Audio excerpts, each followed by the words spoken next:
Good morning class.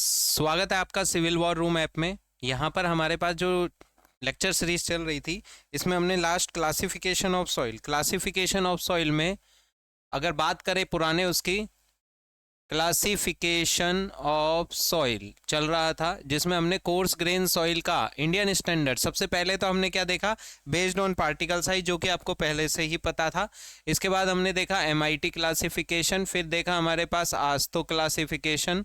ठीक है, ठीक है। इसके अलावा हमने कौन सा देखा, इसको एचआरबी क्लासिफिकेशन भी बोलते हैं, इसकी टेबल भी याद करी थी हमने। इसके अलावा हमारे पास एमआईटी क्लासिफिकेशन, आस्तो क्लासिफिकेशन के हिसाब से अगला जो हमारे पास था वो चल रहा था Indian standard soil classification system. ठीक है, उसमें हमने कोर्स ग्रेन सॉइल का क्लासिफिकेशन देख लिया, जिसमें हमने तीनों का मतलब हमने अपने पास केस फर्स्ट, केस सेकंड और केस थर्ड, जिसमें कोर्स ग्रेन सॉइल के क्लासिफिकेशन के लिए चार चीज़ों की ज़रूरत होती है। क्विक रिवाइज करा रहा हूँ लास्ट लेक्चर को। चार चीज़ों की ज़रूरत होती है, कौन कौन सी? एक तो पार्टिकल का साइज, दूसरा हमारे पास क्या, CU, CC और परसेंटेज फाइननेस। यदि परसेंटेज फाइननेस लेस देन 5% है तो भैया हमारे पास चार नाम होते हैं, GW, GP, SW और SP। ठीक है, इसी तरीके से अगर 5 से 12% है तो ड्यूल सिंबल बाउंड्री क्लासिफिकेशन कहा जाता है, जिसमें GW, GC, GW, GM, इस तरीके से 8 नाम थे। ठीक है, और एक और था जब 12% से तो ज़्यादा है पर 50% से कम है, यानी अभी भी किसका पड़ला भारी है, कोर्स ग्रेन का। तो हमारे पास GC, GM, SC और SM। ठीक है, और ये मिट्टियाँ किस तरीके से काम आती हैं, ये सब चीज़ें हमने देख ली थी ना। तो अब हमारे पास यहाँ से आगे की कहानी हम स्टार्ट करने वाले हैं। तो आज हम जो पढ़ने वाले हैं वो fine grain soil classification, Indian standard soil classification का फाइन ग्रेन सॉइल क्लासिफिकेशन पढ़ने वाले हैं, जिसमें हमारे पास क्या पढ़ना है हमको बेसिकली, उसमें हमको पढ़ना क्या है बेसिकली, पढ़ना ये है कि सबसे पहले तो हेडिंग में अपने पास डाल दीजिए, centre heading fine grain soil.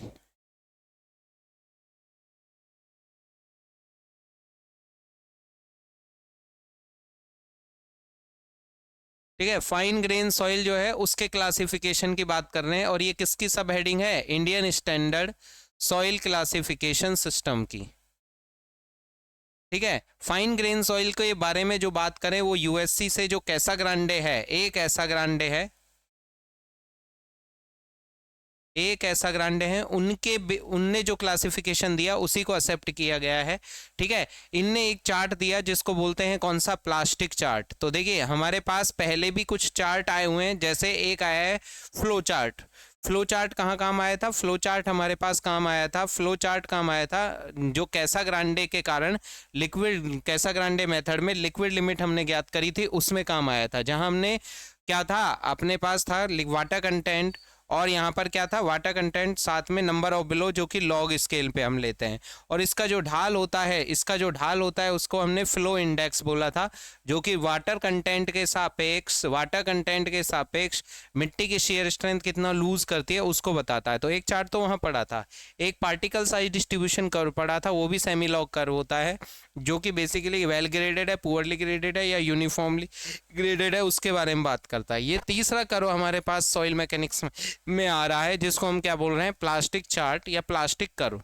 Plastic chart में होता क्या है, एक बात तो ये याद रखें आप, क्या, कि इसमें हमारे पास आईपी वर्सेस लिक्विड लिमिट के मध्य ग्राफ होता है। ठीक है, और हमने शुरुआत में बताया भी था आपको, फाइन ग्रेन सॉइल के क्लासिफिकेशन में दो चीज़ों की नीड होती है, कौन कौन सी, एक तो प्लास्टिक इंडेक्स PI, और एक कौन सा, लिक्विड लिमिट के बारे में हमको जानना होता है। ठीक है, तो भैया इनमें क्या हुआ, कैसा ग्रांडे ने अपने नाम के आधार पर एक ए लाइन की इक्वेशन दी।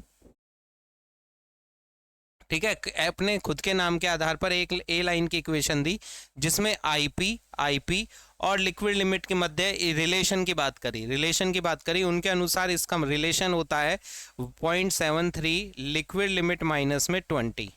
ठीक है, ये हमारे पास एक रिलेशन होता है, इसको अगर थोड़ा सा सॉल्व करें, आईपी बराबर तो 0.73 लिक्विड लिमिट माइनस में 14.6 आ जाएगा। ठीक है, ये बिल्कुल वैसे ही है जैसे सरल रेखा का समीकरण होता है y बराबर mx प्लस सी। तो जो लिक्विड लिमिट है वो और प्लास्टिक इंडेक्स है वो, इन दोनों में एक सरल रेखीय संबंध होता है, एक सरल रेखीय संबंध होता है, और वो संबंध क्या होता है, 0.73 WL मतलब लिक्विड लिमिट माइनस 14.6। ठीक है, और इसी को इन्होंने जो ये संबंध है उसी को ही खुद के नाम पर कैसाग्रांडे ने क्या बोल दिया, ए लाइन बोल दिया। क्या बोल दिया, ए लाइन बोल दिया। और ये एक सरल रेखीय संबंध है, तो y का मतलब तो IP जो हमने y एक्स पर लिया है, x का मतलब WL जो हमने WL पर लिया है। ये डायग्राम थोड़ा बड़ा बनाएंगे, जब आप नोट्स बनाते हुए चलेंगे तो इसके अगल बगल में कुछ नहीं लिखेंगे, इसको हो सके जितना पॉसिबल हो आप बड़ा बनाएंगे, क्योंकि ये खुला खुला चार्ट होगा। ठीक है, अब यहाँ पर जो ये चीज़ है, ये चीज़ जो है m, जिसको हम स्लोप बोलते हैं, जिसको हम टेन थीटा या स्लोप बोलते हैं, वो तो कितना हो गया 0.73। ठीक है, और जो ये C है, C जो है वो उसको हम y एक्स पर काटा गया एंटागन बोलते हैं, वो है -14.6। ठीक है, वो तो है -14.6। तो अगर हमारे पास ये लिक्विडिटी चार्ट बने या प्लास्टिक चार्ट हम जिसको कह रहे हैं, अगर इसको बनाएं तो ये किस तरीके से आएगा, मैं थोड़ा सा बड़ा डायग्राम बना रहा हूँ इसके आगे। ठीक है, परंतु ये चीज़ें फ्लो चार्ट वगैरह और अलग अलग क्लासिफिकेशन हमने पहले ही पढ़ ली हैं, तो आप पहले इतना उतार लो, फिर हम देखेंगे कि फाइन ग्रेन सॉइल का क्लासिफिकेशन कैसे होता है। इंडियन स्टैंडर्ड सॉइल क्लासिफिकेशन में हम फाइन ग्रेन सॉइल कब मानते हैं, जब परसेंटेज फाइननेस बोले तो सिल्ट और क्ले की जो प्रतिशत मात्रा है वो किससे ज़्यादा हो जाए, 50% से ज़्यादा होता है। 50% से ज़्यादा, बराबर भी नहीं, 50% से ज़्यादा हो तो हम उसको फाइन ग्रेन सॉइल की क्लासीफाई करेंगे। क्लासिफिकेशन करने के लिए कौन सा मेथड यूज़ होता है, कैसाग्रांडे मेथड ही यूज़ होता है। किसके आधार पर क्लासिफिकेशन किया जाता है, तो प्लास्टिक चार्ट के आधार पर क्लासिफिकेशन किया जाता है। प्लास्टिक चार्ट है क्या, ये छोटा सा, पहले तो एक छोटा डायग्राम बना लीजिए जिसमें केवल हम थ्योरी पढ़ रहे हैं, और अगर पूरा ही एक बार में ही बनाना चाहते हो तो बड़ा बना दो। प्लास्टिक चार्ट में से क्वेश्चन ये आता है किस किस के मध्य प्लॉट होता है, तो आपके सामने आंसर है IP और लिक्विड लिमिट के मध्य होता है। ठीक है, और ये जो इनके बीच में रिलेशन है उसको ए लाइन से व्यक्त करते हैं, और उसकी समीकरण ये है। तो मैं एक सेकंड का ब्रेक ले रहा हूँ आपके लिए, और आप इसको उतार लीजिए।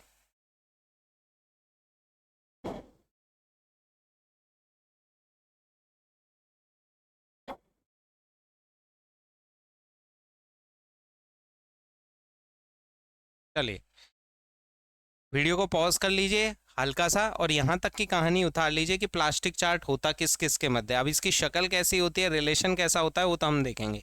कैसाग्रांडे भाई ने, आप वीडियो को पॉज कर लिए हो, मेरे ख्याल से आपने उतार लिया होगा, वीडियो को वापस से शुरू कर लीजिएगा। ठीक है, तो मैं अब इसको प्लास्टिक चार्ट को थोड़ा बड़ा करके बना रहे हैं, ये आपके दिमाग में इक्वेशन है ही है। ठीक है, तो अगर मैं बात करूं प्लास्टिक चार्ट की,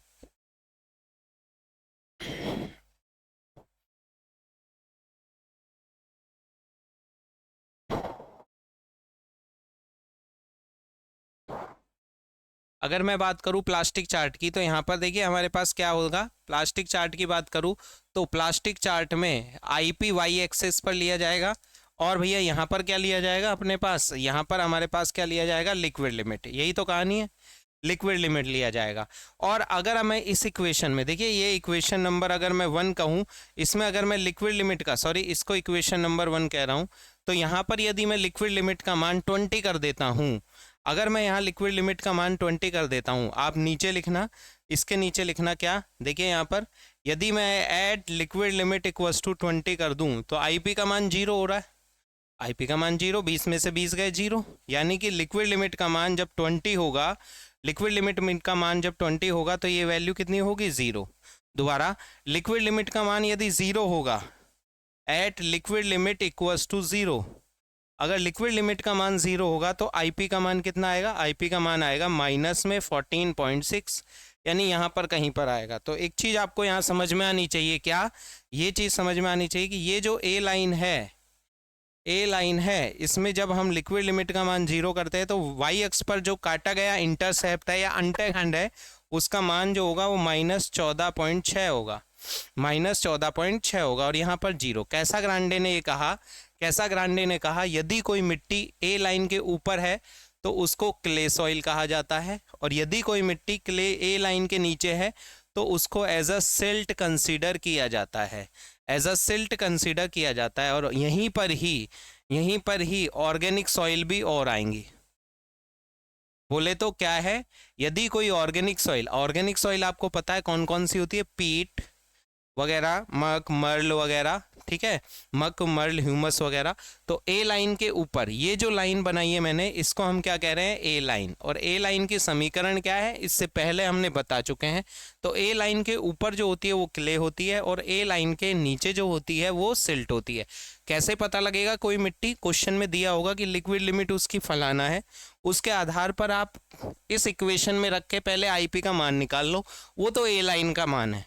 यदि मिट्टी का पीआई प्लास्टिक इंडेक्स उससे ज़्यादा है तो ए लाइन के ऊपर, मतलब as a classify as a clay. और यदि उससे कम है तो भैया उसको हम क्या बोलेंगे, सिल्ट बोलेंगे या ऑर्गेनिक सॉइल बोलेंगे, ठीक है, या क्या बोलेंगे, ऑर्गेनिक सॉइल बोलेंगे, ठीक है। यहाँ ऑर्गेनिक सॉइल में एक चीज़ है कि भैया पीट सॉइल नहीं आएगी। कौन सी सॉइल नहीं आएगी, पीट सॉइल नहीं आएगी, बाकी सब आएंगी, मर्ल, मक, ह्यूमस और ये, ठीक है ना। चलिए आगे, इसमें एक क्लासिफिकेशन में एक लाइन और जुड़ी हुई है, यदि हमारे पास लिक्विड लिमिट का मान 35 और ये 50, ठीक है, तो यदि हमारे पास क्या है, लिक्विड लिमिट का मान 20 से कम है परंतु ए लाइन के ऊपर है, तो इसको बोलते हैं लो प्लास्टिक क्ले। इसको बोलते हैं 35 से 50 के बीच में इंटरमीडिएट या मीडियम प्लास्टिक क्ले, और 50 से ज़्यादा अगर लिक्विड लिमिट है तो इसको बोलते हैं हाई प्लास्टिक क्ले। इसी तरीके से अगर यहाँ पर है तो सिल्ट को इसको बोलेंगे लो कंप्रेसिबल सिल्ट, क्योंकि सिल्ट में प्लास्टिक प्रॉपर्टीज तो कम होती है। प्लास्टिक प्रॉपर्टीज तो क्या होती है, कम होती है। तो बेसिकली जो प्रॉपर्टी होती है कंप्रेसिबिलिटी से, उनमें कोलैप्सिबिलिटी ज़्यादा होती है, तो कंप्रेसिबिलिटी से डिफाइन होती है। तो ML लो कंप्रेसिबल सिल्ट, इसको बोलेंगे इंटरमीडिएट कंप्रेसिबल सिल्ट, और इसको बोलेंगे हमारे पास हाई कंप्रेसिबल सिल्ट। तो ये कहानी आपको ऑलरेडी पता होनी चाहिए, ठीक है, तो ये कहानी आपको पता होनी चाहिए। तो मैं यहाँ पर, ये तो आपने उतार ही लिया, ठीक है, ये वाली इक्वेशन तो लास्ट में 14.6 तक तो उतार ही लिए, ये थोड़ा सा ये उसके नीचे उतार लीजिएगा। और मैं आपको यहाँ नोटेशन और लिखता जा रहा हूँ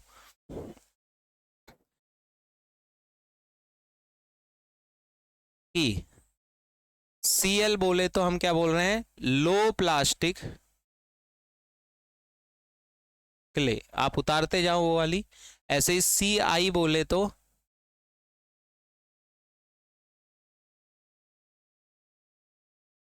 इंटरमीडिएट प्लास्टिक क्ले, CH बोले तो हाई प्लास्टिक क्ले, ठीक है। ऐसे ही अगर ML बोले तो लो कंप्रेसिबल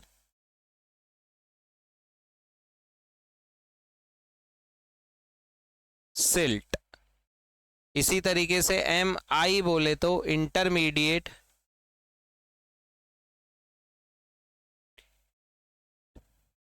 कंप्रेसिबल सिल्ट। खुद से लिखेंगे सारे नाम। MH को बोलेंगे हाई कंप्रेसिबल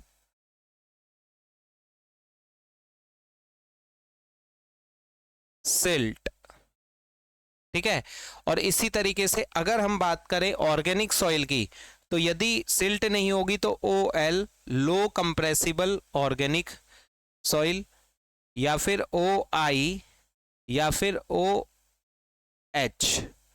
हाई कंप्रेसिबल, ठीक है। तो Cl, Ci और CH, ऐसे ही ML, MI और MH, ठीक है। तो ये कहानी आपको आनी चाहिए। तो ए लाइन के ऊपर वाली मिट्टी को क्ले कह रहे हैं, और उसमें भी लिक्विड लिमिट अगर 35 से कम है तो Cl, 35 से 50 के बीच में तो Ci और CH, इसी तरीके से ML, MI और MH, ठीक है। तो ये आप नोटेशन एक बार उतार लीजिए, ठीक है। परंतु कई बार दिक्कत क्या आती है कि हमारे पास लिक्विड लिमिट का मान 20 से भी कम हो जाता है। 20 से भी कम हो जाता है तो नेगेटिव में चला गया। अब ए लाइन के ऊपर और नीचे का थोड़ा सा डिगमगा जाता है, तो उस केस में यदि लिक्विड लिमिट 20 से कम है तो हम पीआई को देखेंगे, प्लास्टिक इंडेक्स को देखेंगे। यदि पीआई यानी आईपी का मान जो है 4 से लेके 7 के बीच में है, 4 से लेके 7 में बीच में है, तो उसको बोलेंगे CLML। मतलब इसका और इसकी प्रॉपर्टी मिक्स होके आएंगी, ड्यूल सिंबल। जैसे हमने वहां बोला था ना, परसेंटेज फाइननेस का मान यदि 5 से लेके 12% के बीच में, 5 से लेके 12% के बीच में, तो ड्यूल सिंबल यूज होते हैं, बाउंड्री क्लासिफिकेशन। ऐसे ही फाइन ग्रेन सॉइल के क्लासिफिकेशन में आईपी का मान 4 से 7 के रेंज में है, तो वहां पर भी ड्यूल सिंबल यूज होंगे, उसको CL/ML कहेंगे। हाँ, इससे ज्यादा अगर है तो पक्का है CL होगी, और 4 से कम है तो भैया पक्का है ML या OL, ऑप्शन में देखेंगे। ऑर्गेनिक सॉइल की प्रॉपर्टी होंगी, वो बोलेगा ऑर्गेनिक सॉइल है, नहीं है तो नहीं है। ठीक है, तो ये पूरा का पूरा कैसा ग्रांडे के हिसाब से फाइन ग्रेन सॉइल का क्लासिफिकेशन है। परंतु कैसा ग्रांडे जो थे वो तो कहां पर थे, यूके में।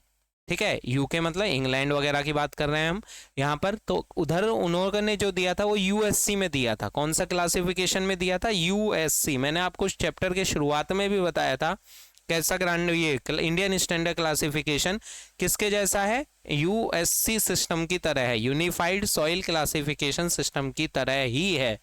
ठीक है, जो कि कैसा ग्रांडे ने फाइन ग्रेन सॉइल के लिए दिया था। इंडिया में उसको थोड़ा सा दूसरे फॉर्म में यूज करके A लाइन तो उसी तरीके से यूज की, परंतु USA सिस्टम में केवल 50 का आंकड़ा है, 50 से कम या 50 से ज्यादा, यानी ये इंटरमीडिएट क्ले, इंटरमीडिएट सिल्ट और ऑर्गेनिक ये चीजें नहीं थी। केवल क्या थी, 50 से कम तो CL, 50 से ज्यादा लिक्विड लिमिट तो CH A लाइन के ऊपर, 50 से कम A लाइन के नीचे तो ML, 50 से ज्यादा तो CH। तो फाइन ग्रेन सॉइल के class, Indian standard soil classification, Indian standard soil classification system और USC सिस्टम, इन दोनों में बेसिक डिफरेंस क्या है, फाइन ग्रेन सॉइल के क्लासिफिकेशन में। किसमें डिफरेंस है, फाइन ग्रेन सॉइल के क्लासिफिकेशन। तो एक बार ये डायग्राम बना लीजिए, देन हम इस चीज को लिख लेते हैं।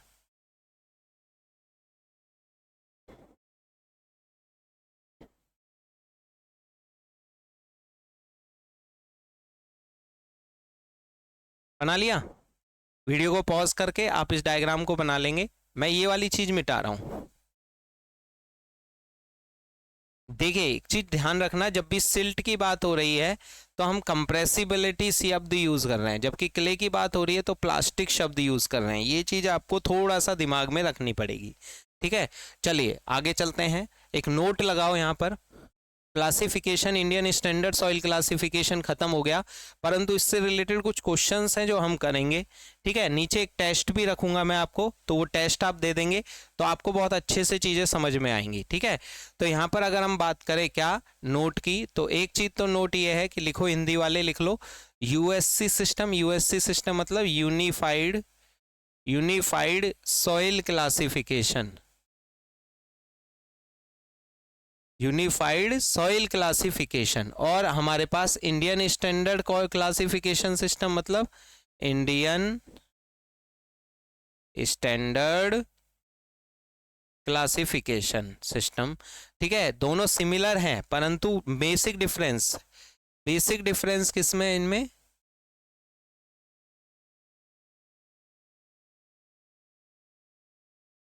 फाइन ग्रेन सॉइल के क्लासिफिकेशन में। ठीक है, क्या लिखेंगे हिंदी में, ISC और USC सिस्टम में बेसिक जो डिफरेंस है वो फाइन ग्रेन सॉइल के क्लासिफिकेशन में। कोर्स ग्रेन सॉइल जो है उसमें तो एज इट इज ही इसको ले लिया गया है, एज इट इज ही इसको ले लिया गया है। तो बेसिक डिफरेंस इन बिटवीन ये, इंडियन स्टैंडर्ड में क्या है भैया, A लाइन के बाद यहाँ पर 20, 35 और 50 का आंकड़ा है, जबकि USC ये तो है इंडियन स्टैंडर्ड क्लासिफिकेशन में, जबकि USC सिस्टम में क्या है, वही 20, 50, 50 से कम या 50 से ज्यादा, बाकी वही IP और लिक्विड लिमिट के मध्य प्लास्टिक चार्ट की तो बात हो रही है। तो ये बेसिक डिफरेंस है इन दोनों के बीच में। ठीक है, एक चीज तो ये याद रखेंगे आप। ठीक है, दूसरा हमारे पास क्या है, दूसरा हमारे पास है total number of group. Total number of group जो है वो दोनों ही सिस्टम में कितने लिए गए हैं, 18 ग्रुप्स लिए गए हैं। कितने लिए गए हैं, 18 ग्रुप। अब इसमें कोर्स ग्रेन सॉइल जो है उसके कितने ग्रुप हैं, आप पढ़े हुए हैं, बताइए कितने हैं। देखिए 4 पहले केस में, 8 दूसरे केस और 4 तीसरे। परंतु दूसरा केस जो कि बाउंड्री क्लासिफिकेशन है जिसमें मिक्स प्रॉपर्टीज हैं, उसको अलग से आइडेंटिफाई ना किया जाता है। तो पहले केस के 4 और तीसरे केस के 4, तो टोटल 8 ग्रुप आते हैं। ऐसे ही अगर फाइन ग्रेन सॉइल की बात करें, फाइन ग्रेन सॉइल की बात करें तो फाइन ग्रेन सॉइल में कितने क्लासिफिकेशन है? फाइन ग्रेन सॉइल की बात करें तो 1 2 3 4 5 6, ऑर्गेनिक 7 8 9, कुल मिला के ए लाइन के ऊपर और नीचे मिला के 9 ग्रुप्स है ना। तो फाइन ग्रेन सॉइल के कितने ग्रुप हो गए? 9 ग्रुप हो गए। और जो हमारे पास पीट सॉइल है, पीट सॉइल है जो कि बहुत ही हाईली ऑर्गेनिक सॉइल है, उसको अलग से बोलते हैं। तो इन सबको मिलकर टोटल कितने ग्रुप हो गए? 18 ग्रुप हो गए। इस तरीके से 18 ग्रुप की कैलकुलेशन होती है। तो ऑब्जेक्टिव में अगर क्वेश्चन आता है इंडियन स्टैंडर्ड सॉइल क्लासिफिकेशन में कोर्स ग्रेन सॉइल के कितने ग्रुप्स में डिवाइड किया? 8। फाइन ग्रेन के कितने हैं? 9। और पीट सॉइल को अलग से एक ग्रुप में रखा गया है, उसको एक बोला। ऐसे ही जो मैंने ग्रुप इंडेक्स के आधार पर जो एचआरबी क्लासिफिकेशन है, वहां पर भी जब मैंने बात करी थी तो एचआरबी क्लासिफिकेशन में भी इस चीज की चर्चा हुई थी, क्या कि भैया पीट सॉइल A1 से लेके A7 तक के ग्रुप तो बनाए हुए हैं 7 ग्रुप, और एक टेबल में नहीं दिया हुआ A8 जिसमें हमारे पास पीट सॉइल को रखा गया है। कौन सी सॉइल को रखा गया है? पीट सॉइल को रखा गया है। तो ये कुछ क्वेश्चंस हैं जो आपको आने चाहिए। किसके लिए? क्लासिफिकेशन, फाइन ग्रेन सॉइल के क्लासिफिकेशन में। एक चीज और है जो नोट के पॉइंट में हम लिखेंगे, यहां तक की कहानी आप वीडियो को पॉज वगैरह करके उतार लेना, मैं अभी टाइम दूंगा आपको, ठीक है? या फिर आप एक बार यहां तक की कहानी को उतार लीजिए पॉज करके। दोनों इंडियन स्टैंडर्ड और यूएससी सिस्टम सेम है, परंतु बेसिक डिफरेंस इनके बीच में क्या है ये मैंने आपको बता दिया।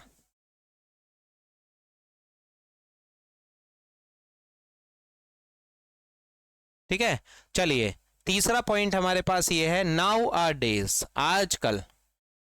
आजकल क्लासिफिकेशन तो फाइन ग्रेन सॉइल का कर रहे हैं, परंतु ए लाइन की जगह पर यू लाइन यूज की जाती है, universal line you line use की जाती है, जिसका फॉर्मूला आईपी बराबर में 0.9 लिक्विड लिमिट माइनस में 8 हो गया, लिक्विड लिमिट माइनस में 8 हो गया है। ठीक है, तो एक और इक्वेशन है हमारे पास, कौन सी? प्लास्टिक आईपी बराबर में होगा 0.9 लिक्विड लिमिट माइनस में ए लाइन क्या होती थी जरा एक बार वो देख लीजिए, जिससे तुलना हो जाएगी, दोनों में तुलना हो जाएगी। आईपी बराबर में आपको याद हो गई होगी 0.73 लिक्विड लिमिट माइनस में 20, लिक्विड लिमिट माइनस में 20। तो यहां से अगर मैं बात करूं तो इसमें जो स्लोप है वो 0.73 का है, इसमें स्लोप ज्यादा है, तो ए लाइन की जगह अब यूज होने लगी यू लाइन, और उसका स्लोप थोड़ा ज्यादा है। और यहाँ पर 20 की जगह लिक्विड लिमिट 8। सबसे बड़ी दिक्कत ये आती थी इसमें, जो हमारे कैसाग्रांडे भाई का जो क्लासिफिकेशन था उसमें हमारे पास दिक्कत ये रहती थी कि हमारे पास यहाँ पर जो है वो 20 मान होता था, और बहुत सारी मिट्टियों में 20 से कम भी होती थी। लिक्विड लिमिट 20 बहुत ज़्यादा हो रही है तो कम भी होती थी, तो उन मिट्टियों के लिए बड़ा दिक्कत हो जाता था, ड्यूल सिंबल यूज़ कर कर बड़ी मुश्किल होती थी। तो इन्होंने क्या कहा, इस रेंज को थोड़ा कम करें और लिक्विड लिमिट को यहाँ पर 8 पर जाके 0, और बहुत कम मिट्टियाँ बचती हैं जिनका लिक्विड लिमिट जो होती है, लिक्विड लिमिट जो होती है वो 8 से कम होती है, जिससे ए लाइन से ऊपर या नीचे होने की जो क्लियर कट क्लासिफिकेशन है वो संभव हो जाता है, क्लियर कट क्लासिफिकेशन है वो संभव हो जाता है। तो ए लाइन यूज होती है, और आजकल उसकी जगह पर कौन सी लाइन मॉडिफाई कर दी गई? You line. ए लाइन की तुलना में यू लाइन का स्लोप ज्यादा होता है। ठीक है, और यहाँ पर अगर हम बात करें तो अंतःखंड जो होगा वो क्या होगा, कम होगा कि ज्यादा होगा? यहाँ पर अंतःखंड अगर बात करेंगे तो कम होगा। ठीक है, 7.2 ही रह जाएगा कुछ, है ना? तो ये चीज आप याद रखेंगे। उतार लीजिए तीनों पॉइंट आपके पास, पहला नोट का, दूसरा नोट का, तीसरा नोट का पॉइंट आप उतार लेंगे। इसके अलावा आपको जीसी सॉइल वगैरह और जो अर्थन डैम की कोर वगैरह, इसके बारे में मैंने आपको सब कुछ बता दिया है। ये लिख लीजिएगा आप, ए लाइन के ऊपर वाले को क्ले बोल रहे हैं और ए लाइन के नीचे वाले को सिल्ट बोल रहे हैं। लिक्विड लिमिट, प्लास्टिक लिमिट, है ना? तो ये हमारे पास ए लाइन से रिलेटेड कुछ क्वेश्चंस हैं, वो सॉरी बेसिक थ्योरी है। कुछ क्वेश्चन और करा दूं मैं आपको तो अपने पास क्लियर होगा। वैसे आप अगर नीचे देखेंगे तो मैंने सारे, वैसे आप देखें तो इसमें मुझे कुछ नहीं, पर आपको एक बार क्वेश्चंस देखने होंगे तो आप क्वेश्चंस एक बार नीचे देख लीजिएगा, वहां से आपको एक क्लियर कट समझ में आ जाएगा कि किस तरीके से इसको किया जाता है। तो ये हो गया हमारे पास क्लासिफिकेशन ऑफ सॉइल, किसके आधार पर? इंडियन स्टैंडर्ड क्लासिफिकेशन के आधार पर। इसके अलावा एक और क्लासिफिकेशन और है जो कि आपको क्वेश्चनों में थोड़ा बहुत परेशान कर सकता है, जिसको बोलते हैं टेक्सचर क्लासिफिकेशन। ठीक है, तो इस चैप्टर के आप तुरंत ही नीचे जो अपने पास ऐप में सारे क्वेश्चन सॉल्व कर रखे हैं, गुप्ता एंड गुप्ता, अगोर वगैरह, तो वहाँ पर आप इस चीज़ को देखेंगे और वहाँ से इन चीज़ों को आप कवर करते हुए चलेंगे। ठीक है, तो धन्यवाद, यहाँ तक मिलते हैं। अगले लेक्चर में हम टेक्सचर क्लासिफिकेशन की बात करेंगे और कुछ एक क्वेश्चंस की बात करेंगे, जिसके बाद ये चैप्टर खत्म हो जाएगा। इसी चैप्टर में मैंने एक चीज़ और यूज़ करी है, ली है फील्ड आइडेंटिफिकेशन। तो मिट्टी को फील्ड में, क्योंकि जब हम क्लासिफिकेशन की बात कर रहे हैं तो आइडेंटिफिकेशन भी आपको आना चाहिए। ठीक है, तो अगले लेक्चर में हम टेक्सचर क्लासिफिकेशन और फील्ड आइडेंटिफिकेशन ऑफ सॉइल की बात करेंगे। धन्यवाद।